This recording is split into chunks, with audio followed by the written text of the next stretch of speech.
Hello, I'm Linda Carabaras, and usually I welcome you into my kitchen, but as you can see today, I'm not in my kitchen.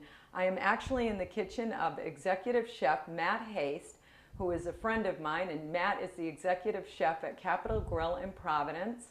And I met Matt quite a few years ago in a kickboxing class at the YMCA.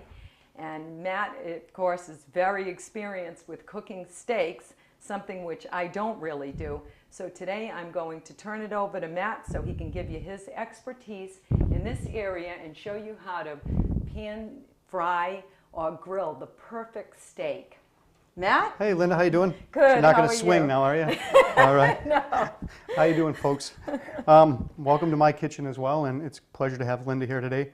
We're going to talk a little bit today about steaks, how to pick out, first of all, the perfect steak. Regardless of how well you can cook a steak, if you don't start with a quality piece of meat, the end result won't be quality. So we actually brought two different cuts of meat, and we'll talk a little bit about them. They're both steaks from the Capitol Grill. One of the steaks, the first one we brought, is our ribeye. A ribeye is cut from a rib, which is also known as prime rib. A lot of people, when you purchase prime rib, you're used to seeing it as a roast. If you cut it before you roast it, you end up with a ribeye steak.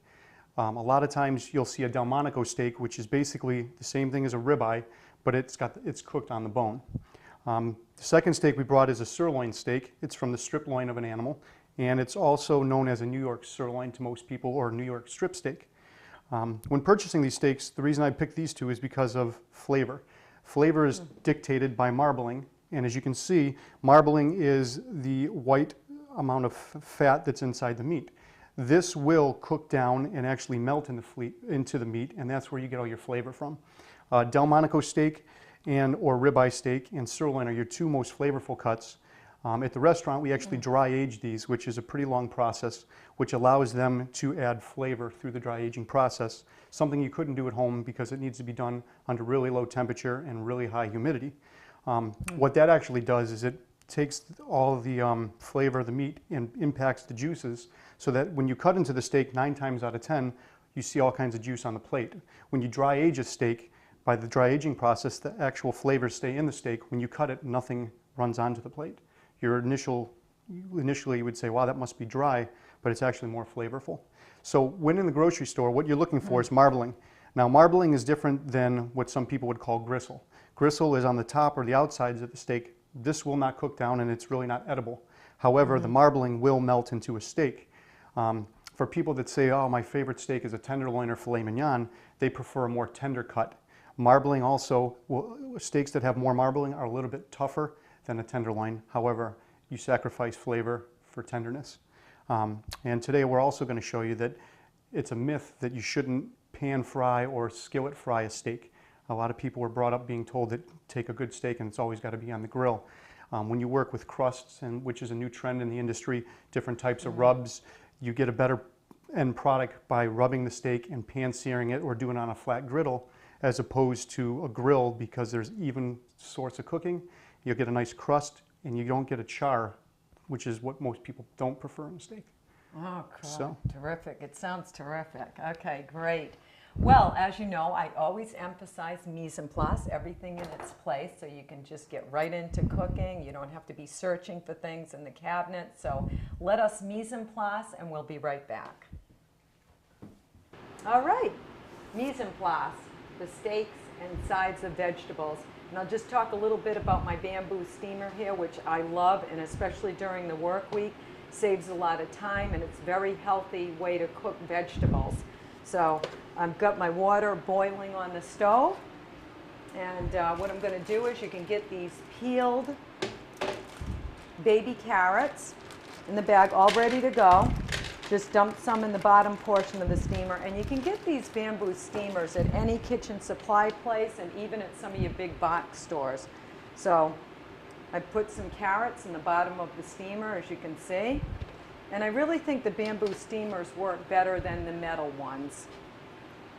And they look nice too if you want to use this as a serving implement. So I'm going to put my broccoli crowns on the top. I purchased some broccoli crowns and we just cut them in half. So let me put this over on the stove, and I'm going to turn it over to Matt again so he can talk about the steaks. Once again, like we spoke a little earlier, we have the ribeye steak and we have our sirloin steak. What we're going to do for seasonings is A lot of the steakhouses use simply Lowry's seasoning salt. It can be purchased in the grocery store. It's an all-purpose salt. It doesn't contain any MSG. So if people are worried about MSG, this is MSG free. And basically, you want to liberally season, and people have a misperception. You want to liberally season steaks on all sides so that it's coated. The sugars and salts in here and the natural sugars and salts in the meat will actually caramelize better if there's a generous amount of salt. This steak we're going to actually do on a broiler. Like I had spoken to you earlier, we're going to do 2 different steaks, 2 different preparations. So we'll let this steak at this moment start to sizzle. As far as cooking steaks, steaks will tell you when they're ready to be moved or turned. A lot of people, you go to barbecues and you see, you know, average Joe barbecuer who's got his apron on, cooking away, always moving the meat and making it look like he's doing a lot of work.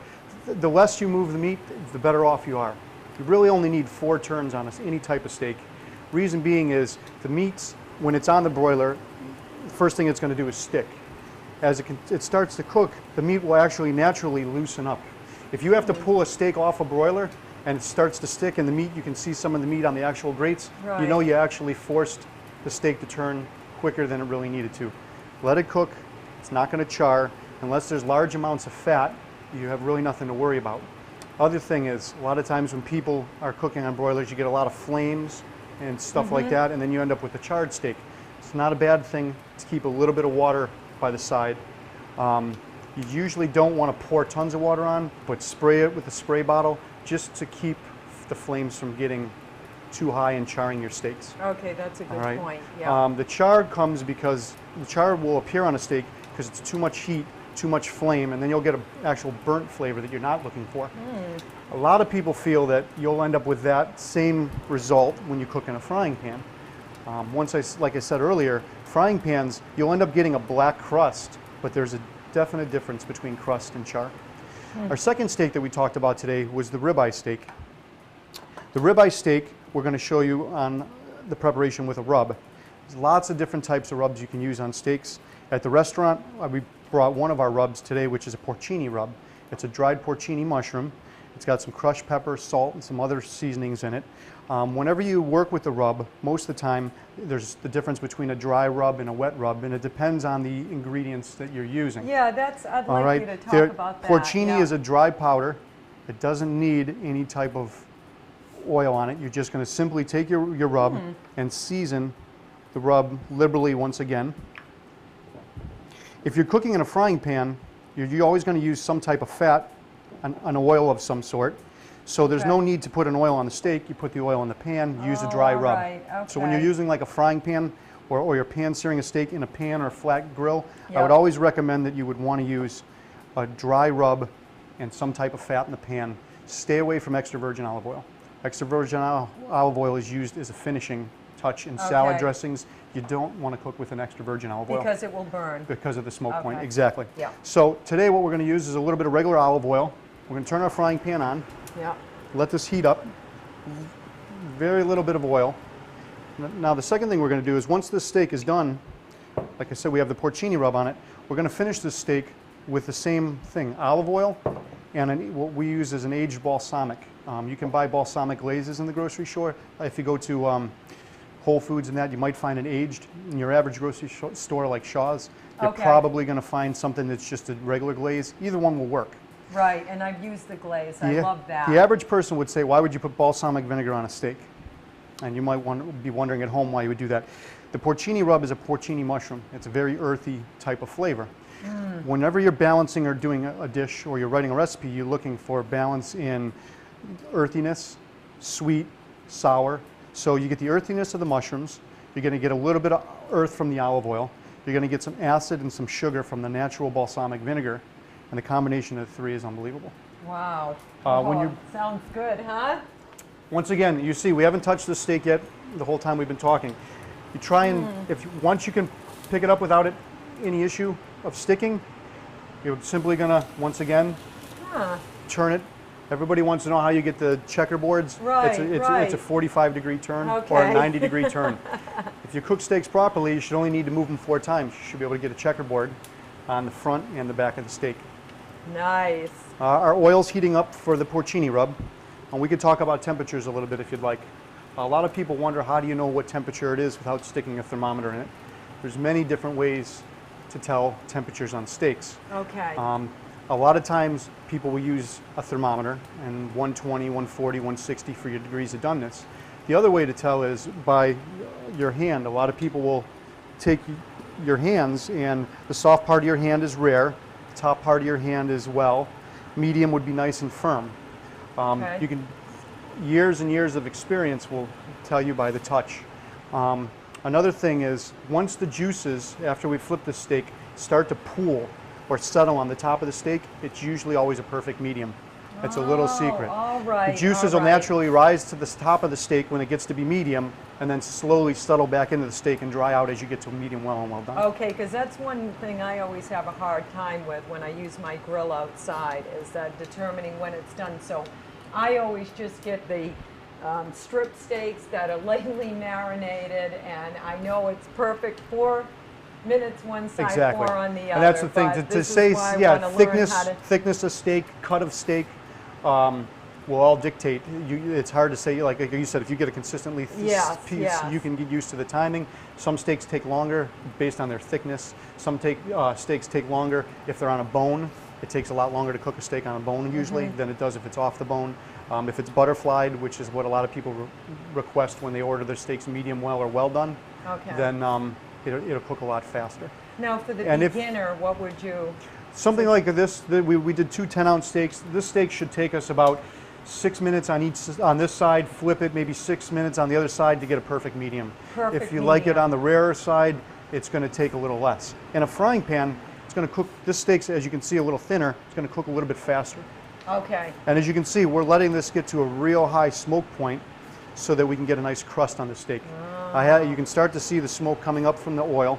Once again, you don't want to use an extra virgin olive oil, but what's going to happen when we put the steak in, you're going to hear a sizzle and you're going to see a sear, and it's actually going to look like the steak's burnt, but it's not burnt, once again, because of the rub. It's just going to crust. Okay. And that's the difference.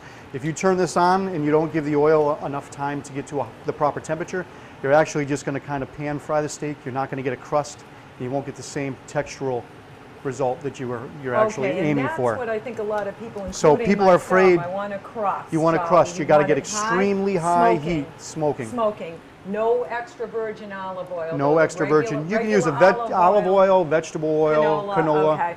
Okay, fine. As you can see, it's starting to actually sizzle. You're going to get some splashing from the. Wow.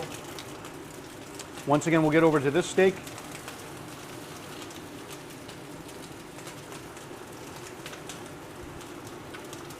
It doesn't take, on a thin steak like this steak, to get it to medium may only take 4, 5, 6 minutes because it's such a thin steak. Okay, 4, 5, 6 total. Yep. Total, Usually, okay. most of the time, you're looking for a crust on one side. Once we get a crust on this side, we'll flip it over, get a crust on the other side, and we'll cut the heat down to low. If you prefer your steak medium well done, you might be saying, well, if I get a crust that fast, am I going to end up with a dry steak? Just once we get the crust on both sides, turn the heat down to low, then you can slowly bring it up to whatever desired temperature you prefer to eat your steak at. Okay. If you liked it rare, we would get this crust, and as you can see, we're starting to get a nice crust on that steak. If you liked your steak rare, I would say in about 30 seconds, we would flip it, let it go another minute on the other side to get a crust on the other end, take the steak off. Okay, and one thing I want to point out too and ask you about, don't cut the steak to tell if it's, No. okay. You never want to Because cut a then the steak to juice- tell if it's done, otherwise the juices will pour out. The other thing is, a right. lot of times you can allow a steak to carry over or rest. If you're afraid that the steak is not cooked to the temperature you liked, just let Yeah. it sit on the plate for a few minutes. It's always kind of a joke in a restaurant with the servers, because the server will say, when the food comes up, well, my table's not ready yet. Well, unfortunately, a steak doesn't stop cooking. It carries over, and a lot of times if a steak will sit on a plate for 5-10 minutes, you're probably going to go up a half temperature. You can actually take a steak from medium rare to medium, by just allowing it to sit on the plate for a few minutes. Okay. Hence the All right. reason when you're doing roasts and things like that at the holidays, you never want to cook the roast to your desired temperature. You always want to pull it out of the oven about 5 to 10 degrees less than what you prefer. Let it sit on the counter for 5 or 10 minutes before you cut it, Okay. which allows all the juices to penetrate back in so that when you do cut it, it doesn't, as we would say, bleed out all over the table. I'm Okay. sure a lot of you at home have done roasts, cut them, and the next thing you know, you have a pool of juices all over the table, and Right. the roast is dry. And the reason is you need to give it a chance to rest. Okay. Got our- Oh, that looks Now, once nice. again, you have your crust. If you did the same thing on this charbroiler, more than likely, the high heat and the flame would cause the sugars in the rub to burn, and you would get more of an uneven crust, and more likely you would get a charring effect. So Okay. pan searing is a great way to cook steaks, especially on the holidays, Christmas time. I would recommend any type of rub. We do a coffee rub at the restaurant where we take the caffeinated coffee, Gran Padano cheese, some sugar, some cocoa powder. Yeah, I've had that. That is delicious. We just designed a rub the Plenty other of day with holidays, prosciutto, where you take thinly sliced prosciutto and dry it out in the oven, put it into the blender. You may be wondering how we got powdered porcinis. Same thing. You buy dried porcinis in the grocery store, put them in the oven for 5 or 10 minutes to get a little bit of smoke flavor in them, then allow them to be pulverized in a blender. There's tons of different rubs. 21 spice, fennel seeds you can pulsate. It all depends on what your liking is. Okay, and experiment. Right? I mean, Experiment. yeah, There's nothing out of the ordinary that you can't try. You could take bacon if you like bacon and cook that off and turn it into a powder and crust the steak with bacon. You never know until you try, and I've never had anybody complain about bacon before. Right, and with steaks too, I mean, buy the same cut of steak for a while, right? Experiment Yeah. with it as far as the doneness. And see what flavor. That's what I would people probably will do. always find a steak they prefer. Some people prefer a fillet because of tenderness. Some Yeah. people swear by the ribeye because of the amount of fat and flavor in a prime rib. A ribeye would work. I prefer a sirloin myself because I like the fact that the chewability of the steak. I like to Okay. work when I'm eating it. So maybe I'm more of a carnivore, but a person that prefers a tenderloin, and Yeah. a lot of times females, and not to generalize, prefer tenderloins because it's a much easier steak to eat. Right, okay. However, like my wife, Yeah. she prefers the tenderloin. All right. My son, he's still a little too young to eat steak, but once again, I'm sure I will get him into sirloins. That's right, you have Two children, a yes. new arrival A new just arrival, yep. recently. I have a 3-month-old daughter and a 2-year-old son. So this steak now would be, as you can see, the juices are starting to collect. This steak's probably still about mid-rare. We're going to Okay. take this off and actually place it on the plate that we're going to serve with and give it a few minutes to rest before we cut into it. Okay. This steak,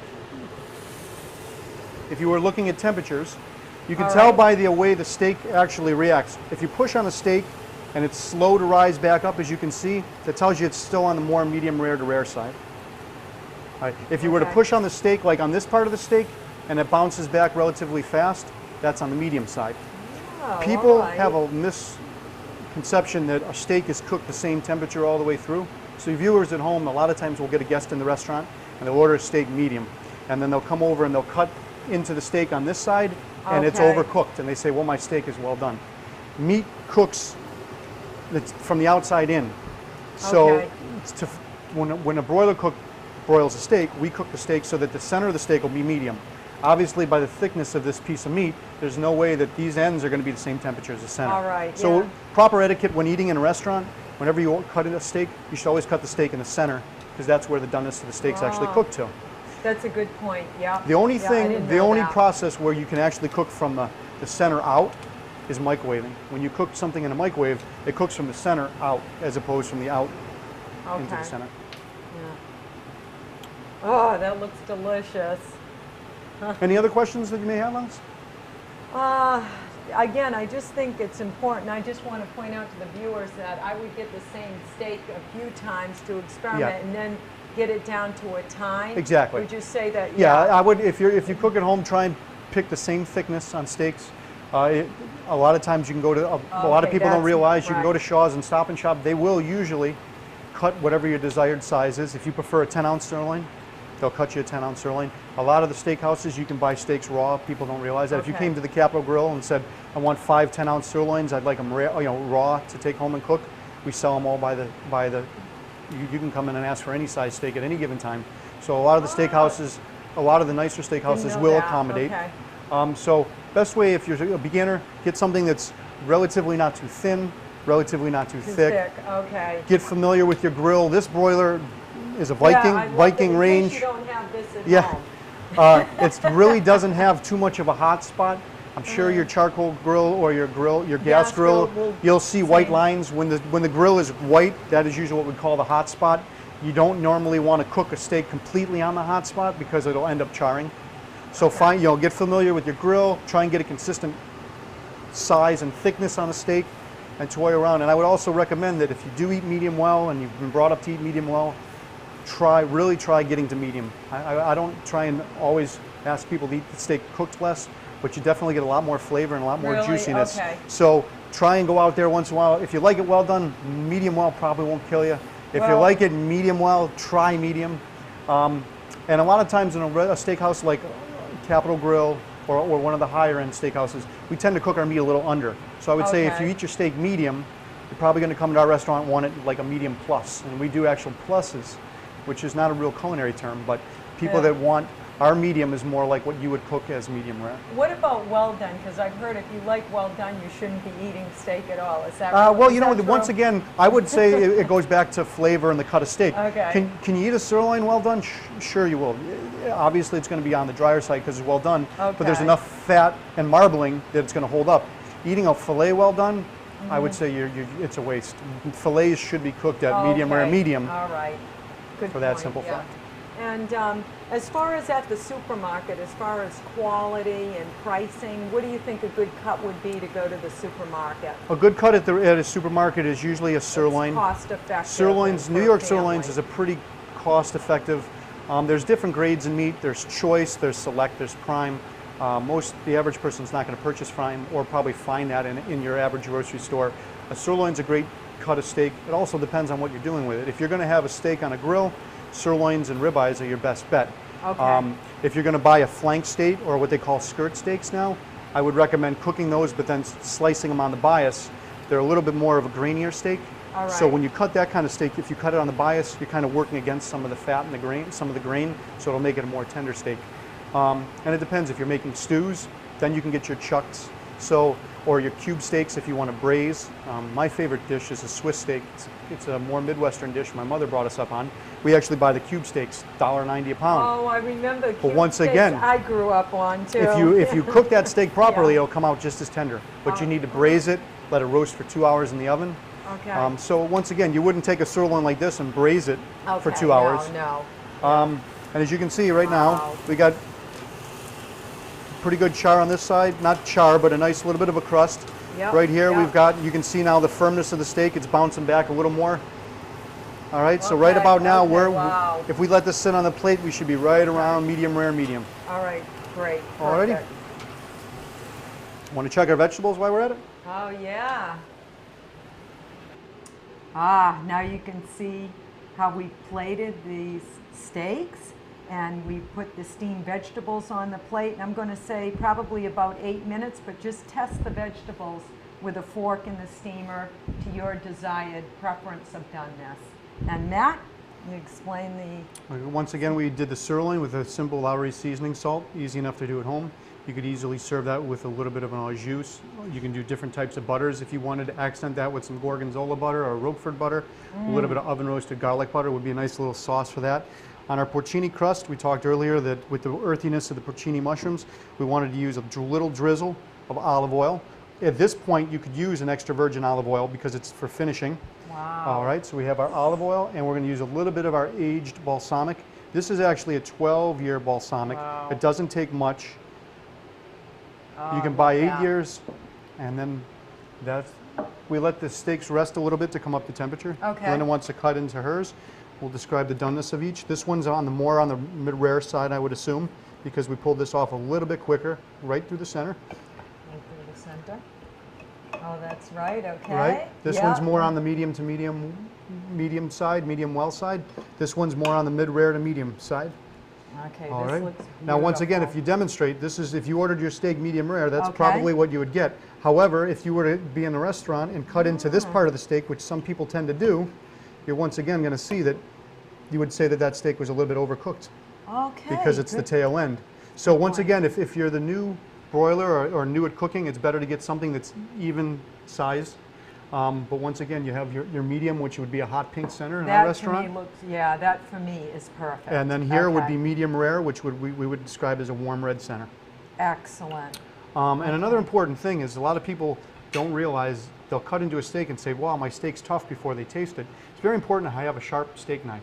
And this happens in our restaurant on occasion. A guest will cut into one of our cuts of steak and say, my steak's tough, and they didn't even taste it. It actually happened to me the other night. I changed my steak knife and cut the steak again, and once again, it wasn't tough at all. It was a dull steak knife. Okay. So Yep. it can be misleading. So good steak knives. Right. Yeah. And as you can see, once I said this dry aged, there's very little juice Wow. other than the natural juice that was already on the plate. The steak didn't really bleed out very much. No. Whereas no, on this not at one, you'll all. see a lot more pooling juice. Yep, yep. And that's once again due to the dry aging process. Wow. Now. So where are we going for Right. lunch today, Linda? We're going to right Subway? Here. Right here in Matt's kitchen. Let's taste this. Let me. This looks terrific. And once again, you'll see a difference between the sirloin and when you go ahead and taste the crust on this steak.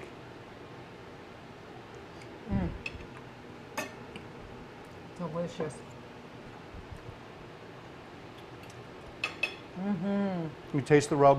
Once Yep. again, we also, if you are a connoisseur of food or a wine connoisseur, wines are very important with the steak or with any dish you Delicious. cook at home. I would recommend a nice Justin, which is a Cabernet. Cabernets and Bordeaux's go very well with steaks. There's a lot of misnomers on which one to serve with which. That comes with years of experience. On a porcini Okay. rub, you've got the earthiness of the porcinis and the balsamic. You can even pair that with like a Chianti or an Italian style red. Also a Zinfandel works really nice with that. Okay. With a straight steak, Lowry seasoning salt. Once again, Cabernet or Bordeaux. Some people prefer Syrah. Pinot Noirs work sometimes, but it would Okay. be with a mellower type steak. You got to match the amount of fat and flavor to the wine. Okay, and reds. And I've reds. noticed all okay. I wouldn't recommend a Chardonnay or a Pinot Grigio with either of these. Yeah, these are perfect, and I love the way you talked about the different textures and mouthfeels in each one early, and I can definitely detect the difference between this sirloin one and the that. ribeye. Yes. Excellent. Yeah. Okay, well, thank you very much for being a guest Oh, it's on my my pleasure. program. I appreciate it, and I'm sure the viewers I know are going to love these inside tips from the Capitol Grill. And And feel thank free, you. any other questions, I'm a phone call away. Feel free to come into the Capitol Grill at any time and ask for me personally, and I'd be more than glad to make a recommendation. Okay, thank you, Excellent. Matt. Have a Thank great day. you. You too.